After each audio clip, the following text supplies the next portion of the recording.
میں اگر چاہتا تو صدقے دل سے پیٹرسن کی ہر ہدایت پر عمل کرتا اور درپردہ تنظیم دشمنی کی سرگرمیاں معطل کر دیتا، لیکن میں نے ایسا نہیں کیا۔ یہ باتیں میری مصلحتوں کے تابع تھیں اور بلاؤں نے انہی مصیبتوں کی کوکھ سے جنم لینا تھا۔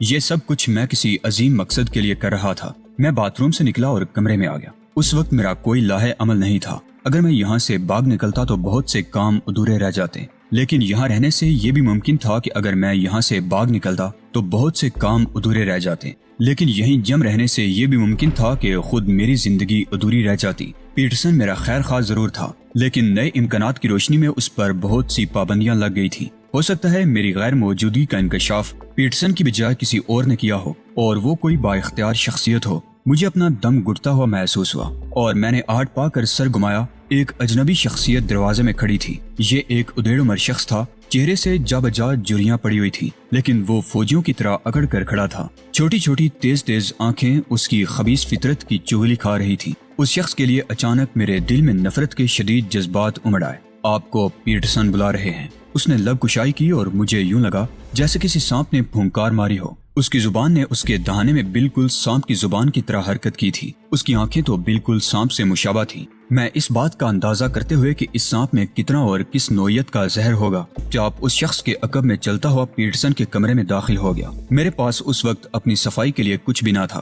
اب یہ سب کچھ پیٹرسن کی ثوابدید پر تھا کہ وہ میرے ساتھ کیا سلوک کرتا ہے۔ پیٹرسن نے اپنی آستین کے سانپ کو دیکھا۔ شاید میں اس کے لیے آستین کا سانپ ہی تو تھا۔ اس کے نتھروں سے ایک ٹھنڈی سانس خارج ہو گئی۔ وہ اس ہارے ہوئے وکیل کی طرح نظر آ رہا تھا جس کے موکل کو مقدمہ قتل میں سزائے موت سنا دی گئی ہو۔ پیٹرسن کے پہلو میں وہ دونوں آلات موجود تھے۔ وہ سر جھکائے بیٹھا تھا اور اس کی خاموشی میرے بخیے ادھیڑ رہی تھی۔ میرا جی چاہتا تھا کہ وہ بولے، چیخے، مجھ پر برس پڑے، لیکن وہ خاموش تھا۔ اس کی خاموشی مجھ پر ایک طوفان بن کر ٹوٹ رہی تھی اور مجھے یوں لگ رہا تھا کہ جیسے میں اپنے جبر و استبداد کی وجہ سے زندگی کے سارے معطر امکانات سے عاری ہو چکا تھا، اور مجھے یوں لگا جیسے میں اپنے جبر و استبداد کی وجہ سے زندگی کے سارے معطر امکانات سے عاری ہو چکا ہوں۔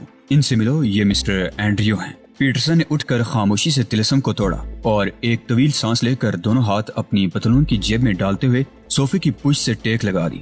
بہت خوشی ہوئی آپ سے مل کر۔ میں نے تھوک نکلتے ہوئے بمشکل تمام ایک رسمی فقرہ اپنے منہ سے نکالا، لیکن ان کو دیکھ کر کسی کو بھی خوشی نہیں ہوتی۔ پیٹرسن نے میری طرف ایک حسرت زدہ نگاہ ڈالتے ہوئے کہا، میں کچھ سمجھا نہیں۔ میں نے پریشان ہوتے ہوئے کہا، یہ وہ صاحب ہیں کہ جن کی نگاہ سے بچ کر ایک چیونٹی بھی اپنی بل میں نہیں گھس سکتی۔ اس کو تمہاری سرگرمیوں پر نگاہ رکھنے کے لیے عمارت سے باہر آج رات ہی مقرر کیا گیا تھا۔ اس نے تمہیں پرنالے سے اتر کر کہیں روانہ ہوتے ہوئے دیکھ لیا۔ تم جس عمارت میں گئے وہ بھی دیکھ لی، وہاں جو بھی باتیں ہوئیں وہ بھی سن لیں، اور پھر یہاں آ کر تمہارے کمرے کی تلاشی لیتے ہوئے یہ دونوں چیزیں بھی بازیاب کر لیں۔ یوں لگتا ہے مسٹر توقیر کہ آج کی رات تمہاری زندگی کی آخری رات ہے۔ تم نے جو بھی کھیل کھیلا ہے بہت کھل کر کھیلا ہے۔ کیا تم بتا سکتے ہو کہ یہ دونوں چیزیں تم نے کہاں سے حاصل کی ہیں؟ یہ سب کیا ہے؟ میں گھبرا کر کھڑا ہو گیا۔ کھیل ختم ہو چکا ہے مسٹر توقیر، آرام سے بیٹھو، پیٹرسن نے باروب لہجے میں کہا۔ پیٹرسن کے تیور دیکھ کر میری حالت بگڑنے لگی۔ پیٹرسن اس وقت سراسر اجنبی دکھائی دے رہا تھا۔ مجرم اور اجنبی میں فرق ہی کتنا ہے، دونوں کو ایک دوسرے کے سانچے میں ڈلنے میں کوئی زیادہ دیر تو نہیں لگتی، اور یوں بھی جانوروں میں مجرم اور اجنبی کا کوئی تصور ہی نہیں ہوتا۔ کامن انٹرسٹ درندوں کی آماجگاہ تھی۔ انسانیت کے معطر جونکوں سے دور بربریت اور درندگی کے گٹا ٹوپ اندھیروں میں مگن، مجھے ان سے اور امید بھی کیا ہو سکتی تھی۔ پیٹرسن نے مجھے بڑے حوصلے دیے تھے، میری بڑی امیدیں بڑھائی تھی، مجھے بے فکر رہنے کے درس دیے تھے، اور اب وہ مجھے کسی خون آشام درندے سے کم معلوم نہیں ہو رہا تھا۔ کیا اب اس کو اپنی اکلوتی بیٹی جیریلی کا، جس کا اس نے کبھی دل نہیں توڑا تھا، کوئی فکر نہ رہی تھی؟ کیا اسے یہ ڈر خوف نہیں رہا تھا کہ اگر اس نے مجھے تنظیم کے باغی کی حیثیت سے تنظیم کے حوالے کر دیا تو جیریلی کا کیا بنے گا؟ اسے یہ بھی تشویش نہ تھی کہ اگر میں نے ہیرالڈ کے قتل کا بانڈا پھوڑ دیا تو خود اس کا کیا بنے گا؟ اگر واقعی اسے جیریلی کا دل توڑنے اور ہیرالڈ کے قتل کا بانڈا پھوڑنے کی کوئی پرواہ نہ رہی تو پھر اور کیا بات ہو سکتی ہے جو میری خدمات کے باعث اس کے جذبات کو اپیل کر کے میرے بارے میں نرمی پیدا کرنے کی کوشش کر سکتی؟ شاید کچھ بھی نہیں۔ گویا ایک عبرتناک موت میری منتظر تھی۔ آپ، میرا مطلب ہے، یہ آپ کیا کہہ رہے ہیں؟ میں نے ہکلاتے ہوئے کہا، اور پیٹرسن کو معنی خیز انداز میں دیکھتے ہوئے اس کے اندرونی جذبات کو ابارنے کی کوشش کی۔ جواب میں پیٹرسن نے ایک کہکہا لگایا اور پھر کسی ٹیپ ریکارڈر کی طرح شروع ہو گیا۔ پہلے تو اس نے تنظیم میں میری مشکوک سرگرمیوں کی فہرست گنوائی، اس کے بعد ماضی کے روح پذیر واقعات کو بیان کر کے اس میں میری شمولیت ثابت کرنے کی کوشش کی، اور آخر میں یہ نوید سنائی کہ اس نے تنظیم کے ایک باغی کو اتنی مدت تک اپنے پاس ٹھہرا کر بڑا پاپ کیا ہے، اور اب وہ اس پاپ کا کفارہ ادا کرنے کے لیے مجھے عنقریب اینڈریو کے ہمراہ چانڈیو نامی آدمی کے پاس بھیج رہا ہے، جو مجھے سلبرٹ کے قتل اور تنظیم سے بغاوت کے جرم میں پکڑے گا۔ یہ سب جھوٹ ہے، میں نے چیختے ہوئے کہا۔ میں بھی اب تک اس کو جھوٹ ہی سمجھتا تھا، لیکن تمہاری ایک اجنبی سے آج کی ملاقات، لیبارٹری تک پہنچنے کے لیے کمپیوٹر سسٹم کی تباہی کی باتیں، اور پھر ان آلات کی بازیابی، کیا یہ سب بھی جھوٹ ہے؟ پیٹرسن کے تیور اور اس کی باتیں بہت خوفناک تھیں۔ اس کی باتوں سے ظاہر تھا کہ اس نے کوئی بھی ذمہ داری لینے سے انکار کر دیا ہے اور مصمم ارادہ کر لیا ہے کہ میرے جسم پر انتقام کے تمام تر نشانات چھوڑنے کے لیے مجھے تنظیم کے حوالے کر دے گا۔ اس کے چہرے مہرے اور باتوں سے یہ مترشح تھا کہ ماضی میں کبھی بھی ہمارے درمیان کوئی بھی مراسم نہیں رہے ہوں۔ اس کی حیرت ناک طوطا چشمی نے مجھے مبہوت کر دیا تھا۔ اس کی بے حسی میری موت کے یقین کو اور پختہ کر رہی تھی۔ میں سوچنے لگا کہ میں نے اب تک اپنے مقصد کے حصول کے لیے کیا کیا ہے۔ میں کچھ بھی تو نہ کر پایا تھا۔ پیٹرسن کی کھچار میں رہتے ہوئے میں تو اپنی حیثیت میں نہ چھپا پایا تھا۔ کچھ کر گزرنے کا مرحلہ تو بعد کی بات تھی۔ مایوسی اور یاسیت کے دباؤ میں آ کر میری حالت بگڑنے لگی اور ایک شفاق خیال میرے ذہن میں کوندا۔ اگر میں پیٹرسن اور اینڈریو دونوں کو قتل کر کے ان کی لاشیں گم کر دوں تو میرے خلاف کیا ثبوت رہ جائے گا؟ لیکن نہیں، پیٹرسن کو قتل کرنے کا حوصلہ میں اپنے اندر کیسے پیدا کروں گا؟ اس کا قتل تو ایک گناہ عظیم ہوگا جس کا کفارہ شاید میں جیرلی کو تمام عمر اپنی آنکھوں میں بٹھا کر بھی ادا نہیں کر سکوں گا۔ یوں بھی پیٹرسن کا قتل میرے لیے بہت سی مصیبتوں کا دروازہ بن سکتا تھا۔ کیوں نہ اینڈریو کو قتل کر دوں؟ ہو سکتا ہے یہ سب موجودہ کارروائی پیٹرسن اور اینڈریو ہی کے درمیان ہو، کوئی تیسرا فرد ابھی میری آج رات کی مصروفیات سے واقف نہ ہو۔ اینڈریو کے قتل کے بعد ممکن ہے پیٹرسن میرے بارے میں اپنا نقطہ نظر تبدیل کر دے۔ اینڈریو کا قتل معقول بات تھی۔ میں جب کسی کو قتل کرنے کا ارادہ کرتا تھا تو میری کیفیت تبدیل ہو جاتی تھی، دماغ پر ایک غبار سا چڑھ جاتا، ہاتھ میکانکی انداز میں حرکت کرنے لگتے اور آنکھیں خون برسانے لگتی تھی۔ میرے ہاتھوں قتل ہونے والے بیشتر آدمی یہ کیفیت دیکھ کر ہی اپنے آخری لمحات میں اپنے حواس کھو بیٹھتے تھے۔ میری کیفیت تبدیل ہونے لگی اور غبار سا دماغ پر چڑھنے لگا۔ میں ایک عالم وارفتگی میں کھڑا ہو گیا۔ اگر ایک انچ بھی اپنی جگہ سے ہلے تو پورا میگزین تم پر خالی کر دوں گا۔ پیٹرسن کی موت کی طرح سرد آواز گونجی اور آنن فانن میرے دماغ پر چھانے والا غبار چھٹ گیا۔ میں نے بڑبڑا کر پیٹرسن کی طرف دیکھا۔ اس نے اپنا دایاں ہاتھ پتلون کی جیب سے باہر نکال لیا اور اس میں ایک خوفناک ریوالور چمک رہا تھا۔ پیٹرسن کی آنکھیں ریوالور کی ناک سے کہیں زیادہ دہشت ناک لگ رہی تھی۔ میرا انگ انگ ڈھیلا پڑنے لگا، دماغ پر ایک بار پھر یاسیت کی کوہر جمنے لگی اور میں بے دم ہو کر دوبارہ اپنی جگہ پر گر گیا۔ آپ ذرا باہر جا کر محافظوں کو بلا لائیں، پیٹرسن نے اینڈریو کو مخاطب کیا۔ پیٹرسن نے مجھ پر یوں ریوالور تان رکھا تھا جیسے کوئی استاد اپنے شاگرد کو سرزنش کرنے کے لیے بید ہوا میں لہرا رہا ہو، لیکن یہ تو فقط میرا خیال تھا۔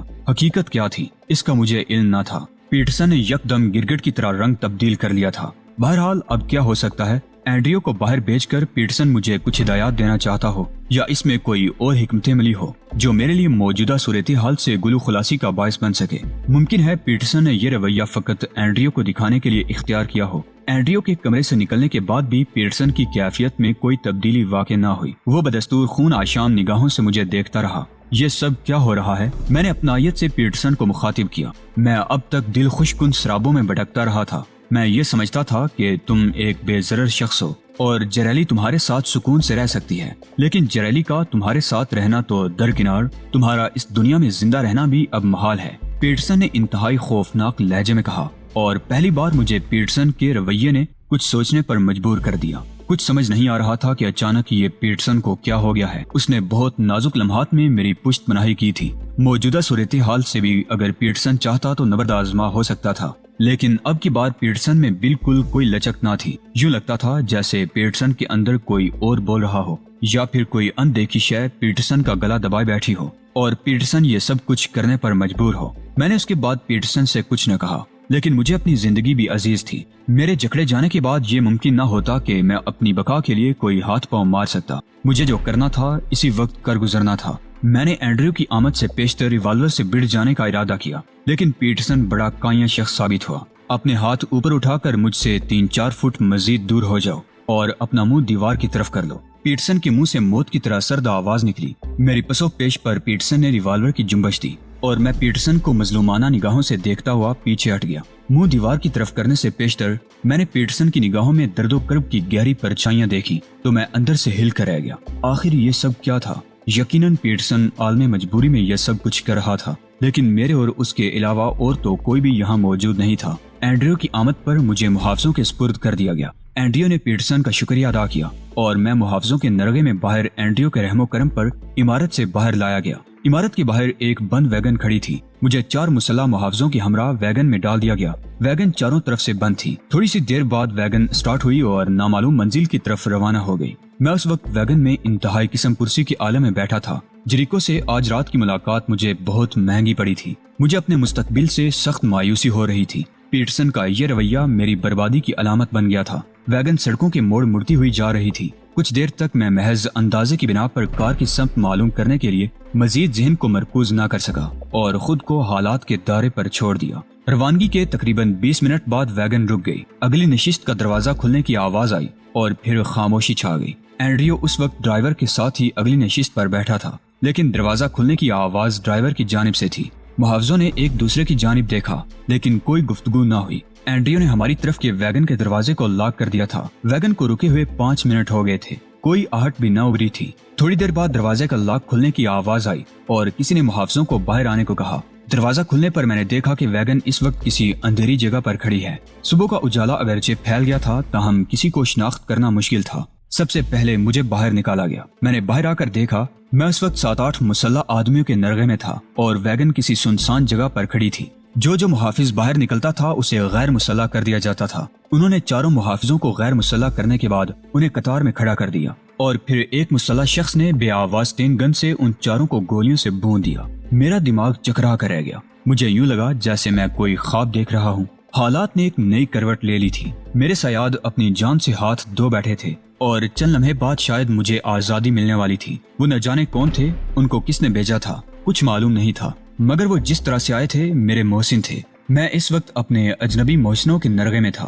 میں نے ایک بھرپور نگاہ سے ہر ایک کو دیکھا۔ یہ سب لوگ بھی حیرت سے مجھے دیکھ رہے تھے۔ یوں لگ رہا تھا جیسے یہ خونی کھیل ختم ہو گیا ہے۔ ان سب میں سے صرف میں ایک آدمی کو شناخت کر سکتا تھا اور یہ اینڈریو کا ڈرائیور تھا، جس کی جھلک میں نے ویگن میں داخل ہونے سے پیشتر ڈرائیونگ سیٹ پر دیکھی تھی۔ ان لوگوں نے اینڈریو کا کیا حشر کرنا تھا اور اب مجھ سے کیا سلوک کرنے والے تھے، مجھے کچھ خبر نہ تھی۔ مجھے کچھ علم نہ تھا کہ یہ کون لوگ تھے اور کیا چاہتے تھے۔ یہ سب حیرت بھری نظروں سے میری طرف دیکھ رہے تھے اور میں اس انتظار میں تھا کہ ان کا اگلا قدم کیا ہے۔ مجھے زیادہ دیر انتظار نہیں کرنا پڑا۔ ان میں سے ایک شخص نے اپنی اندرونی جیب سے کوئی چیز ٹٹولی اور میری طرف بڑھا دی۔ یہ کاغذ کا ایک پرزہ تھا۔ میں نے اس کی تہیں کھولی۔ اس پر کوئی تحریر لکھی تھی، لیکن اندھیرے کی وجہ سے اسے پڑھنا میرے لیے مشکل تھا۔ میرے استفسار پر ان میں سے ایک نے لائٹر جلایا۔ یہ پیٹرسن کی خفیہ تحریر تھی اور اس تحریر کو پڑھنے کا ڈنگ مجھے اسی نے سکھایا تھا۔ میں نے اندازہ لگایا کہ اگر یہ لوگ چاہتے بھی تو شاید اس تحریر کو نہ پڑھ سکتے۔ لکھا تھا، مجھے تمہاری جان پیاری ہے، اس وجہ سے کہ تم میری اکلوتی بیٹی کا انتخاب ہو، جس کو میں زندگی میں معمولی سا دکھ بھی نہ دینے کا عہد کر رکھا ہے۔ تمہارے سامنے موجود لوگ تمہارے اپنے ہیں۔ یہ جو کچھ ہوا ہے میرے ہی ایما پر ہوا ہے۔ تم حیران ہوگے کہ میں نے اپنے ڈرائنگ روم میں تمہیں کوئی لفٹ نہیں دی تھی۔ یہ سب چانڈیوں کی وجہ سے تھا۔ اینڈریو چانڈیوں کے حکم سے تمہیں گرفتار کرنے آیا تھا اور اس وقت میرے ڈرائنگ روم کا منظر چانڈیو اسکرین پر اپنے دفتر یا گھر میں دیکھ رہا تھا۔ چونکہ وہ یہ سب کچھ پردہ اسکرین پر دیکھ اور سن رہا تھا، تمہاری آج رات کی کارروائی اینڈریو چانڈیو کے علم میں لے آیا تھا اور اس نے مجھے حکم دیا تھا کہ میں ڈرائنگ روم میں موجود کیمرے کو آن کر کے پوری کارروائی اس کو دکھاؤں۔ یہی وجہ تھی کہ میں نے تم سے غیروں کا سلوک کیا۔ اب صورتحال یہ ہے کہ پانی سر سے گزر چکا ہے۔ اب اگرچہ تم تنظیم کے ایک باغی ہو، لیکن مجھے اب بھی عزیز ہو۔ میں تمہاری سلامتی چاہتا ہوں۔ میں نے وقتی طور پر تمہیں چانڈیو اور اینڈریو سے خلاصی دلا دی ہے۔ مجھے تمہاری صلاحیتوں پر اعتماد ہے۔ مجھے یقین ہے کہ تم زندہ رہنے کے گر اچھی طرح جانتے ہو۔ تنظیم تمہاری بازیابی کے لیے زمین و آسمان ایک کر دے گی، لیکن میں ان کی کارروائیوں میں ہر ممکن روڑے اٹکاؤں گا۔ میں تمہیں ایک باغی کی حیثیت سے تنظیم کے ہاتھوں میں نہیں دے سکتا، کیونکہ مجھے تم سے بہت سی امیدیں وابستہ ہیں۔ میں تمہیں زندہ سلامت رکھنا چاہتا ہوں۔ تم اس دنیا میں کہیں گم ہو جاؤ۔ میں جانتا ہوں تم برے آدمی نہیں ہو۔ تم نے ڈاکٹر تنویر کو پانے کی طفلانہ کوششیں کی، اس پر تم مجبور تھے۔ میں یہ بھی جانتا ہوں کہ تمہارا ڈاکٹر تنویر سے براہ راست کوئی تعلق نہیں ہے۔ اگر ڈاکٹر تنویر آزاد ہو جائے تو تم سکون کی زندگی گزار سکتے ہو۔ میں ڈاکٹر تنویر کو ضرور آزاد کروا لیتا، لیکن یہ سب میرے بس میں نہیں ہے۔ اگر واقعی تمہیں ڈاکٹر تنویر کی آزادی کے بغیر سکون نہیں مل سکتا تو پھر سن رکھو کہ سکون لینے کے لیے تمہیں موت کو گلے لگانا پڑے گا۔ ڈاکٹر تنویر کو آج سے چند روز بعد تنظیم کی طرف سے تل ابیب بھیجا جا رہا ہے۔ تم اس کی گرد کو بھی نہیں پہنچ سکتے۔ اس کا خیال دل سے نکال دو اور ایک پرامن اور پرسکون زندگی گزارنے کا عزم کر لو۔ تم کو اینڈریو کی حراست سے نکال کر میں نے ایک جوا کھیلا ہے۔ مجھے امید ہے کہ تمہیں میری یہ کارروائی پسند آئی ہوگی۔ میں چاہوں گا کہ تم اب میرے لیے زندہ رہو۔ ڈاکٹر تنویر کا خیال چھوڑ دو، میرے لیے زندہ رہو، جیریلی کے لیے زندہ رہو، تمہیں سکون ملے گا۔ تم واپس لندن چلے جاؤ۔ اگلے ماہ میرا لندن کا دورہ شروع ہونے والا ہے، مجھے انٹرکون میں ملنا۔ تم جیریلی کے ساتھ شادی کے لیے جو بھی شرط لگاؤ گے مجھے منظور ہوگی۔ شادی کے بعد میں تمہیں بتاؤں گا کہ تم کہاں اور کیسے سکون سے زندہ رہ سکتے ہو۔ مجھے تمہاری صلاحیتوں پر بے پناہ اعتماد ہے۔ مجھے یقین ہے کہ تم میری کسی بھی معاونت کے بغیر زندہ سلامت امریکہ سے نکل کر لندن چلے جاؤ گے۔ امریکہ سے نکلنے میں تاخیر مت کرنا۔ جس شخص نے اینڈریو کے محافظوں کو قتل کیا ہے اس کی گن پر اپنی انگلیوں کے نشان چھوڑ جانا۔ تحریر ختم ہو چکی تھی، میں نے اس کو طے کر کے جیب میں ڈالا، لائٹر واپس کیا، محافظوں کو قتل کرنے والے کی گن لے کر اسے اپنے ہاتھوں میں پکڑا اور پھر نیچے پھینک دیا۔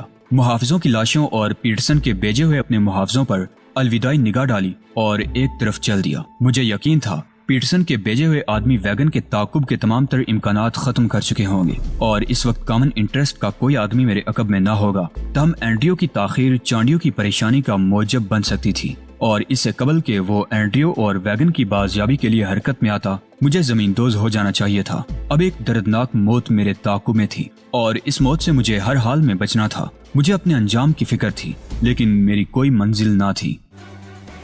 دوستو، اسی کے ساتھ آج کی قسط کا اختتام ہوتا ہے۔ گزارش ہے کہ چینل کو سبسکرائب کرتے ہوئے ویڈیو کو لائک شیئر لازمی کیجیے۔ اللہ نگہبان۔